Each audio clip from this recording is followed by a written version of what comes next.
ఒక important బిట్ని tackle చేద్దాం. The river dash furiously last week. ఇక్కడ మనకు హింట్ లాస్ట్ వీక్ అని కనబడుతుంది. లాస్ట్ వీక్ అనేటటువంటి ఈ టైం రిలేటెడ్ యాడ్వర్బ్ ఏదైతే ఉందో ఇది సింపుల్ పాస్ట్ టెన్స్లో, దాన్ని మనం పాస్ట్ సింపుల్ లేదా పాస్ట్ ఇండెఫినిట్ టెన్స్ అంటాం. స్ట్రక్చర్ వచ్చేసి subject plus V2 plus object. మనకు కావాల్సింది V2. ఇచ్చిన ఆప్షన్స్లో మనం అబ్జర్వ్ చేస్తే ఫ్లూ అనేది V2, ఫ్లోన్ అనేది V3, flow V1, flowed V2. ఇక్కడ మీకు రెండు V2s కనబడుతున్నాయి. ఒకటి ఫ్లూ అని, రెండోది ఫ్లోడ్ అని. ఫ్లూ అనేటటువంటిది ఫ్లై అనేటటువంటి పదం యొక్క V2 ఫ్లూ. దీని V3 వచ్చేసి ఫ్లోన్ మరియు V4 ఫ్లయింగ్. ఎగరడాన్ని ఫ్లై అంటాం, ప్రవహించడాన్ని ఫ్లో అంటాం. ఫ్లో యొక్క V2 వచ్చేసి ఫ్లోడ్, దీని V3 ఫ్లోడ్, V4 వచ్చేసి ఫ్లోయింగ్.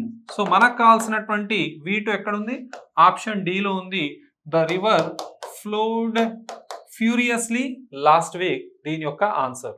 సో ఖచ్చితంగా వర్బ్ ఫార్మ్స్ పైన అవగాహన ఉంటే టెన్సెస్ని ట్యాకిల్ చేయడం ఈజీ అవుతుందండి. మీరు ఇలాంటి ఇంపార్టెంట్ అండ్ ఇంట్రెస్టింగ్ విషయాలు నేర్చుకోవాలంటే జాన్స్ ఇంగ్లీష్ అకాడమీ యాప్ని డౌన్లోడ్ చేయండి.